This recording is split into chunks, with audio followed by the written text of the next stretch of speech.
SS증권방송 시청자 여러분 안녕하세요. 여러분들의 생활에 활력을 불어넣는 비타민 같은 시간, 이윤희의 스마트 생활 정보입니다.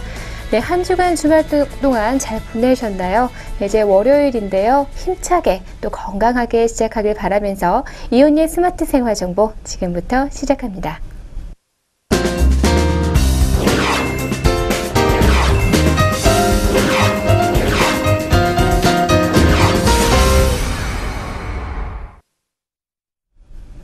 맑은 날보다는 흐린 날이, 그리고 여름보다는 겨울이 더욱더 일어나기가 힘든데요.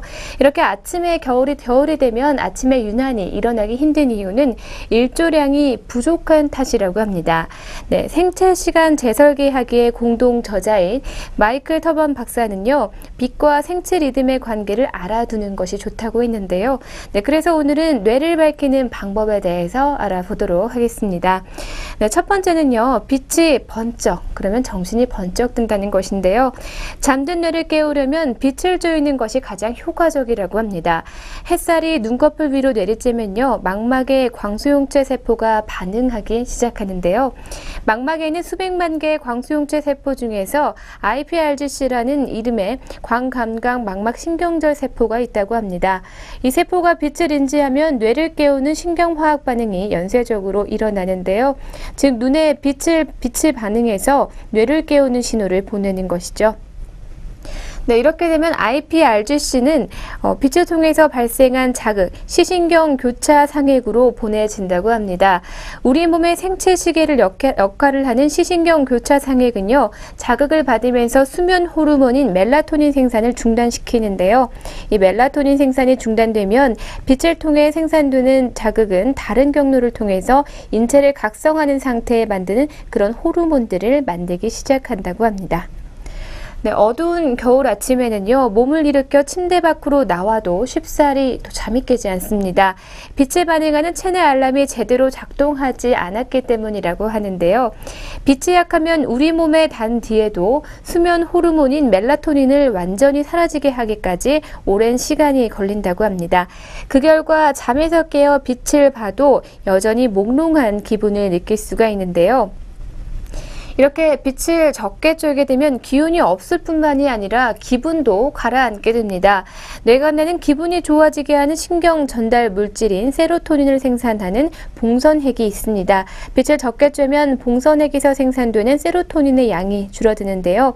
이 세로토닌이 줄어들면 도파민과 스트레스 호르몬인 노르에피네프린 비축량의 변화가 오게 됩니다.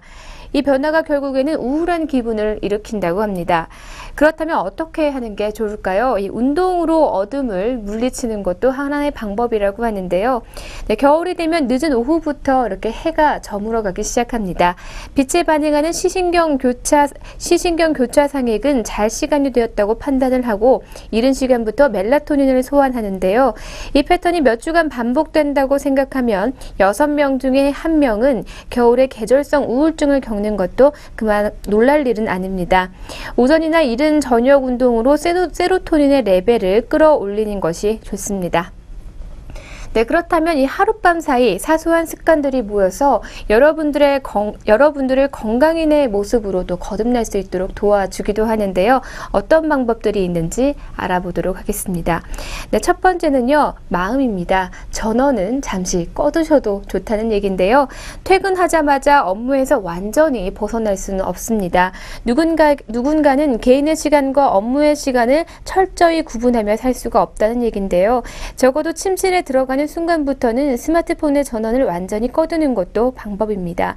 일리노이 주립대학교의 연구원들은 데드라인을 정해놓고 특정 시간에 업무를 받던 사람들이 숙면을 취할 확률이 높다고 하는데요. 업무에 관해 가급적 기한을 정하고 시간 내에 해결하려고 노력하는 것이 가장 좋습니다. 이렇게 일과 사생활을 분리하려는 노력이 필요한 것이죠. 네, 다음은 눈입니다. 엎드려서 자는 것을 피해야 할 것 같습니다. 네, 침대에서 여러분들은 주로 어떤 자세로 수면을 취하고 계신가요? 호주에서 진행한 리뷰에 따르면요, 엎드려서 자게 되면 안압이 높아진다고 합니다. 눈에 피로가 몰리면서 녹내장 발병의 위험이 높고요, 또 근시까지 유발할 수 있다고 하는데요. 네, 그렇다면 어떻게 누워서 자는 게 눈 건강에 가장 좋을까요? 현재 수면 무호흡증을 겪고 있지 않다면 똑바로 누워서 자는 게 가장 좋습니다. 수면 무호흡증 환자들의 경우 바로 누워 잘 경우 호흡 통로가 좁아지기 때문에 옆으로 누워서 자는 것도 하나의 팁입니다. 네, 다음은요, 양치질의 변화를 꾀함으로써 우리의 치아를 건강하게 만드는 건데요. 양치질을 꾸준히 하고 있는데도 충치가 생긴다면 이제는 방법을 조금은 바꿀 때입니다. 식후에 하는 기존의 양치 습관에서 약간의 변화만 주시면 되는데요. 자기 전에 불소치약으로 양치질을 하면 불소이온이 충치 발생을 억제하게 된다고 합니다. 불소치약으로 양치질을 할 때 주의할 사항은 양치 후에 생겨난 이 거품을 뱉어내되 입안을 많이 헹구지 않는 겁니다. 이런 방법으로 양치질을 하면요, 자는 동안에 불소층이 형성이 되면서 충치로부터 여러분들의 치아를 보호해 줄 것입니다. 네, 다음은 피부입니다. 잠을 자는 사이에 피부가 재생된다는 말 잘 알고 계시죠? 네, 동안 피부로 살고 싶은 욕망 누구에게나 있을 겁니다. 가는 세월 붙잡을 수도 없고요. 하지만 주름이 생기는 속도는 줄여주실 수가 있습니다. 매일 가장 어린 피부로 살고 싶다면 레틴 A와 비타민 C 그리고 비타민 E가 함유된 화장품을 써보는 것이 좋습니다. 비타민이 함유된 세럼과 에센스는 시중에 많이 나오고 있는데요. 그런데 왜 꼭 자기 전에 밤에 발라야만 하는 걸까요? 왜냐하면 태양빛이 화장품에 담긴 유효 성분을 파괴하기 때문이라고 합니다. 네, 그리고요, 아스피린은 오전보다 오후에 복용하는 것이 심장병 예방에 좋다고 합니다. 네덜란드 과학자들은 저녁 시간에 100mg의 아스피린을 복용하면 심장마비의 위험을 낮출 수 있다고 합니다. 한 연구에 따르면 심장마비로 응급실을 찾는 사람들이 가장 많은 시간대는 아침 6시부터 9시 사이라고 하는데요. 저녁 시간에 아스피린을 복용하면 혈소판이 뭉치는 것을 막아주기 때문에 발병 위험을 낮춰준다고 합니다. 네, 수면을 전후해서요, 건강한 생활 습관 알아봤는데요. 잠은 보약이고 또 그 잠을 준비하는 자세도 발라야 더 좋은 결과를 가져올 수 있다는 점을 오늘 알게 됐습니다. 오늘 밤부터 당장 여러분의 건강한 생활 습관을 하나씩 만들어 가시길 바랍니다.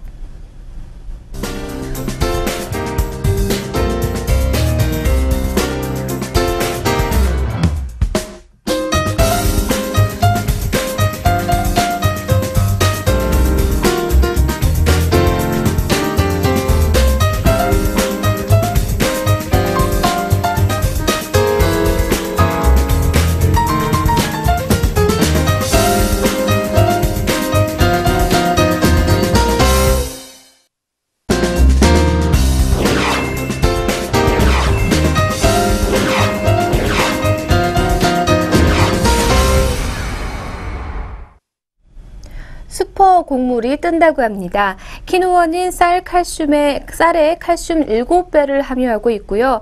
귀리는 저혈당 다이어트 식품으로 인기가 좋고요. 또 으깬두부를 넣어서 전을 부치거나 잡곡처럼 살에 섞어서 밥을 짓기도 합니다.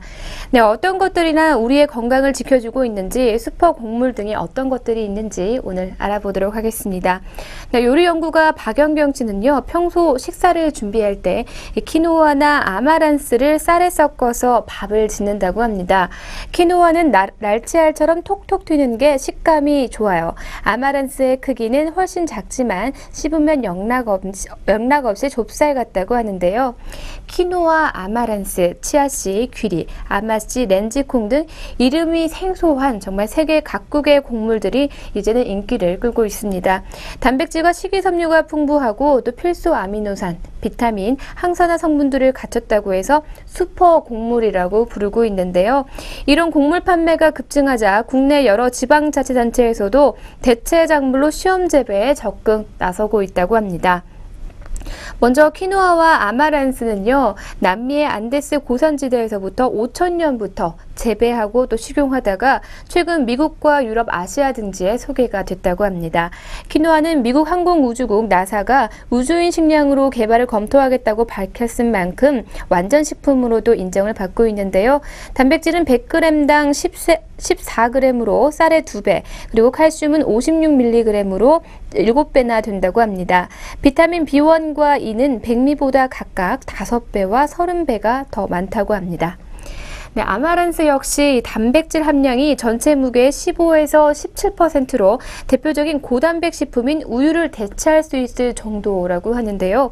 인체를 구성하는 데 필요한 필수 아미노산을 모두 함유하고 있고요. 이 중 리신 성분은 간기능 개선 효과와 함께 칼슘을 인체가 더 잘 흡수할 수 있도록 돕고 있다고 합니다. 식물성 스쿠알렌, 폴리페놀, 토코트리에놀 등 항산화, 항암 성분도 다량 가지고 있다고 합니다. 네, 그리고 씨앗 종류죠. 아마씨와 치아씨는요, 오메가3와 식이섬유, 아미노산, 비타민, 미네랄이 풍부한 항산화 식품입니다. 네, 귀리는 유럽에서 아침 식사로 즐겨 먹는 오트밀의 주 재료고요. 심장 질환의 위험을 줄여줄 수 있는 식이섬유 함량이 매우 높고요. 또 혈당이 낮은 다이어트 식품이라고 합니다. 네, 수포곡물이 처음 화제가 된 것은 지금으로부터 한 4, 5년 전이라고 하는데요. 서울 강남 엄마들이 당시 국내에서 구하기 힘든 키노아, 렌틸 등은 해외 공동 직구를 통해서 구하다가 수험생 자녀들에게 먹이기 시작했다고 합니다. 네, 친환경 식품 유통업체인 올가홀푸드 신선식품팀의 조태현 팀장은요, 수포곡물은 2013년 이 렌틸콩을 시작으로 비약적으로 성장했다고 합니다. 네, 당시 연예인 이효리가 렌틸콩을 먹는다는 소문과 함께 30대 젊은 여성들의 관심을 갖기 시작했고요. 이렇게 해서 40, 50대 주부들까지 시장이 확산이 됐다고 합니다. 네, 이름부터 생소한 곡물이지만 요리해 먹기가 어렵지가 않습니다. 네, 잡곡이라고 생각하면 되는데요.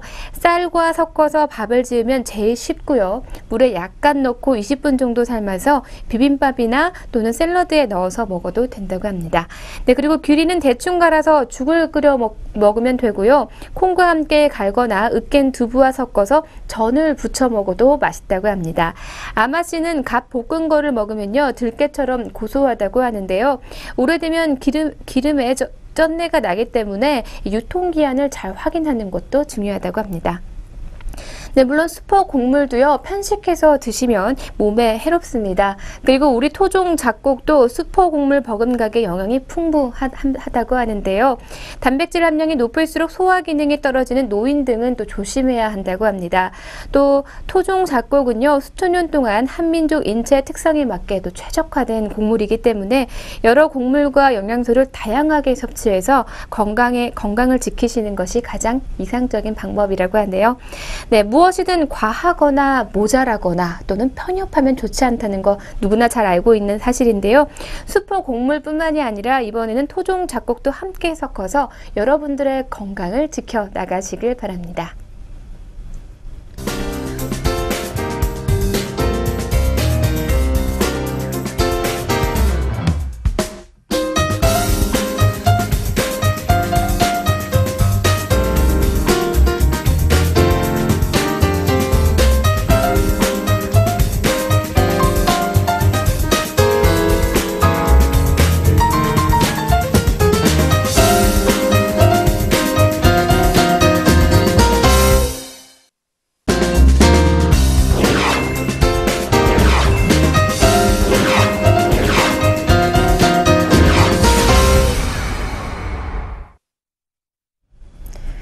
네, 난데없이 겨울에 웬 초록식물을 키울까 이런 생각하시는 분들도 많을 텐데요.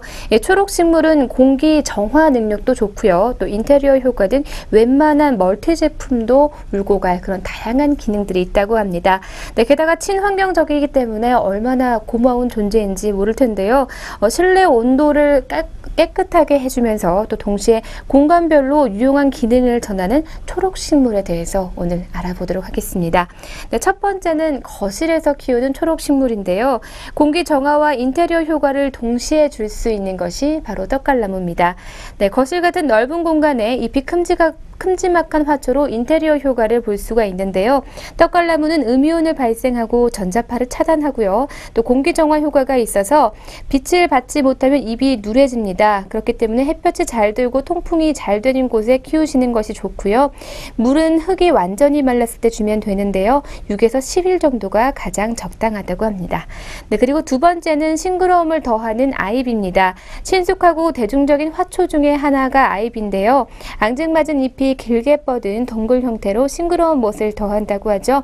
인테리어 효과는 물론이고요. 공기 정화와 냄새 제거 기능까지 있기 때문에 좋다고 합니다. 그리고 습기가 많은 욕실에 놓아두어도 좋다고 하는데요. 반그늘에 키우고 물은 2, 3일에 한 번씩, 겉흙은 바짝 말랐을 때 주는 것이 좋다고 합니다. 네, 그리고 세 번째는 선인장이죠. 누구나 쉽게 키울 수 있는데요. 식물을 꾸준히 관리하는 게 부담스러우실 때면 당연히 선인장을 추천드립니다. 한 달에 한 번 정도만 물을 줘도 되고요. 흙이 없는 곳에서 자라는 종류가 있기 때문에 키우기가 정말 쉽습니다.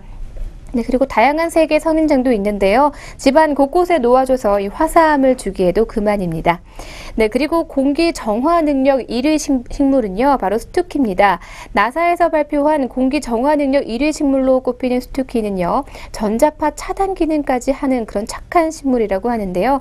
건조한 환경에 강하기 때문에 물은 자주 주지 않아도 잘 자란다고 합니다.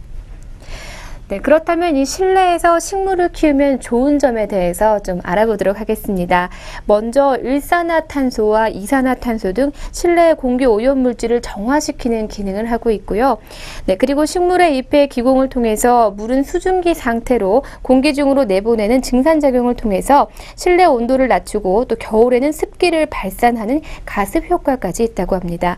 음이온을 발생하고 유해 전자파를 차단시켜서 건강에 유익하고요. 또 하나 더, 여러분들의 피로와 스트레스를 감소시키면서 심신을 안정시키기 때문입니다.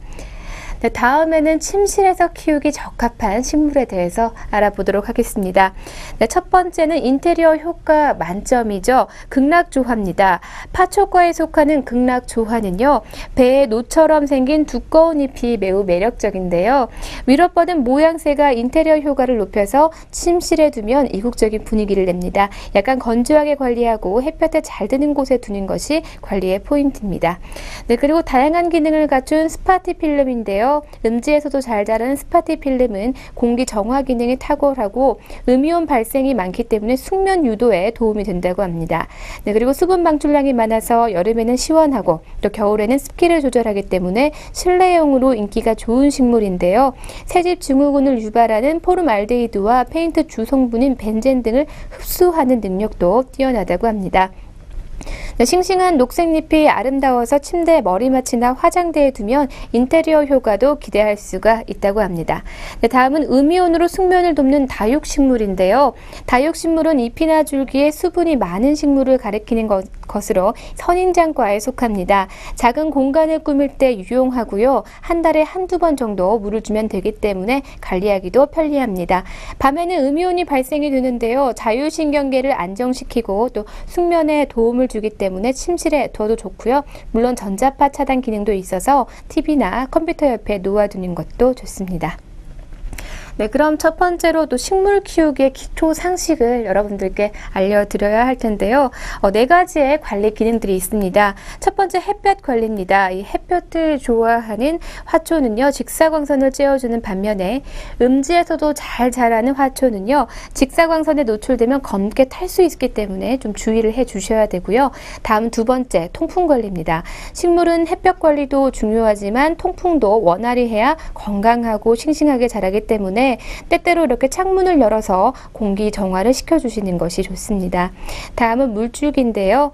식물 종류에 따라서 물을 주는 시기가 다르지만 물을 주고 난 뒤에 흙이 잘 마르지 않거나 곰팡이가 피면 이상이 생겼다는 신호이기 때문에 분갈이를 해주시는 것이 좋습니다. 다음은 가장 어려운 분갈이죠. 화초의 부피의 2~3배 정도 되는 크기의 화분을 선택해서 1~2년마다 분갈이를 해주셔야 되는데요. 너무 자주 하면 식물에 해가 될 수 있고 스트레스를 받게 됩니다.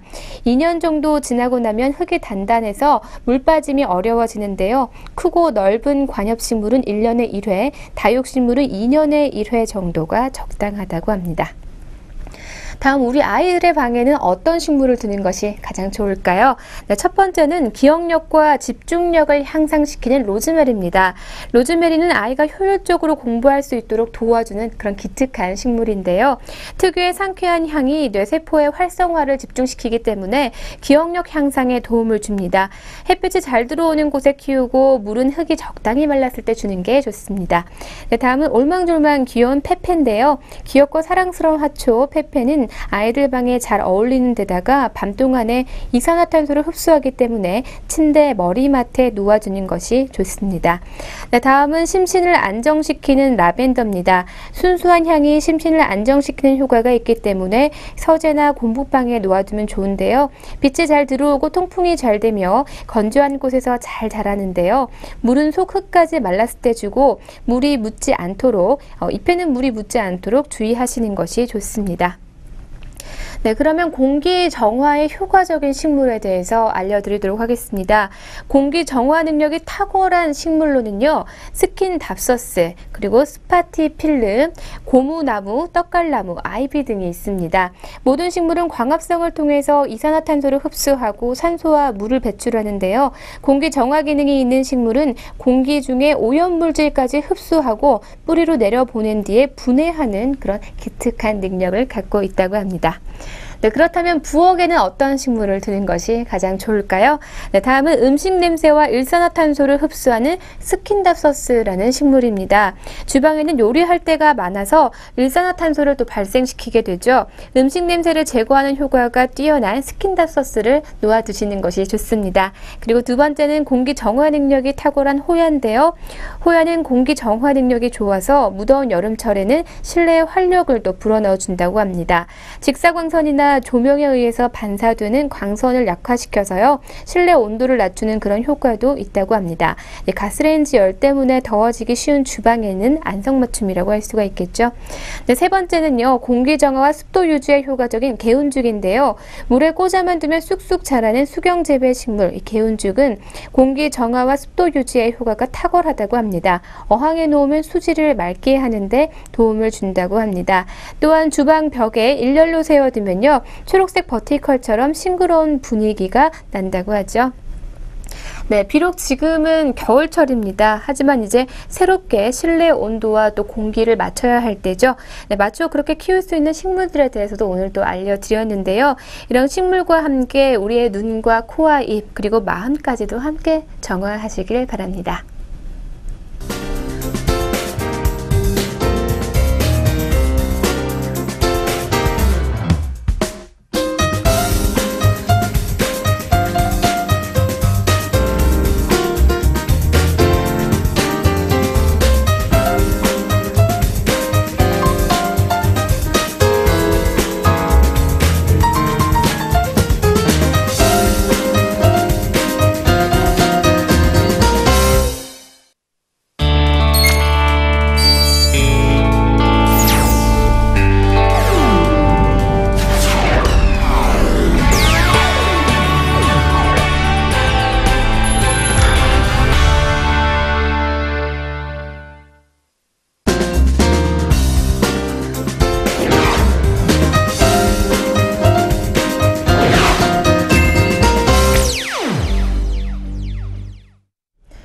오늘의 스톡 시간입니다. 오늘도 여러분들께 증권사 추천 종목으로 두 종목 준비했습니다. 네, 첫 번째 추천 종목은요, 신한금융투자에서 추천한 모두투어입니다. 종목 번호는 080160입니다. 2015년에는 기저효과로 인해서 1에서 3분기까지 예약률 흐름이 양호할 전망이기 때문에요, 실적 개선이 전망이 되고 있습니다. 인바운드 자회사 실적의 정상화와 또 호텔 사업부의 수익성 증가로 기대감이 있는 그런 종목입니다. 네, 동사는 전국의 여행 대리점에서 유통시키는 국내 최초의 여행 도매 업체인데요. 충성도가 높고 거래 실적이나 영업 능력이 우수한 소매 여행사들로 여행사들을 대상으로 모두투어 더 전문 판매 베스트 파트너 대리점의 자격을 줘서 모두 CRS, 모두 플래너 등의 프로그램을 제공하고 있는데요. 우량의 고객을 확보하고 있습니다. 네, 최근 저가 항공들의 좌석 공급을 확대하고 있어서 우호적인 사업 환경이 펼쳐지고 있습니다. 네, 계속해서 두 번째 종목도요. 신한금융투자에서 추천한 종목이고요. 한솔테크닉스입니다. 종목 번호는 004710입니다. 2014년 4분기 실적은 확률 상승 속에서 계절적 성수기 진입의 효과를 봐서 호조세를 이어갈 전망입니다. 네, 그리고 휴대폰 제조 전문 서비스 사업 진출을 통한 성장성 강화와 또 기존 사업부의 실적 회복에 대한 전망이 기대되고 있습니다. 네, 동사는 국내외 LCD 핵심 부품인 백라이트 유닛 제품과 또 파워 모듈 부품, LED 웨이퍼, 태양광 웨이퍼를 생산하고 판매하고 있는 그런 업체인데요. 향후 TV 산업은 색 재현성 그리고 저전력을 앞세운 LED TV 중심으로 수요 증가를 기대할 수 있을 것으로 보입니다. 네, 지금까지 신한금융투자에서 추천한 종목이죠. 모두투어와 한솔테크닉스에 대해서 알려드렸습니다.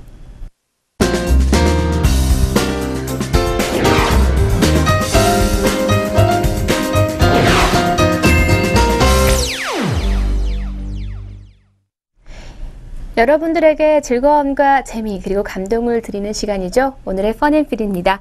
오늘은 우리나라 도시별 랜드마크를 알아봤는데요. 영상으로 함께 만나보시죠.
네, 대구의 83타워는요, 우리에게 잘 알려진 우방타워라고 합니다. 실은 우방타워가 훨씬 더 익숙한 이름이긴 한데요.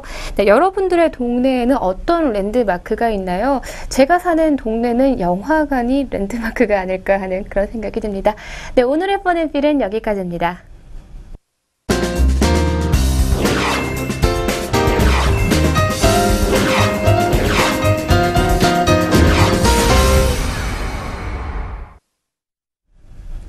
사람들의 마음을 설레게 해주는 말 중에서 고맙습니다라는 말이 정말 서로의 관계가 좀 더 돈독해지도록 돕는다고 하는데요. 네, 이제 시작하는 일주일, 여러분들 주변 사람에게 작은 것에도 감사하고 또 고마워하는 그런 일주일을 채워가시는 것이 어떨까요? 오늘 시청해주신 여러분들께 고맙습니다. 네, 저는 내일 이 시간 더욱 알차고 즐거운 내용으로 여러분들과 함께 하도록 하겠습니다.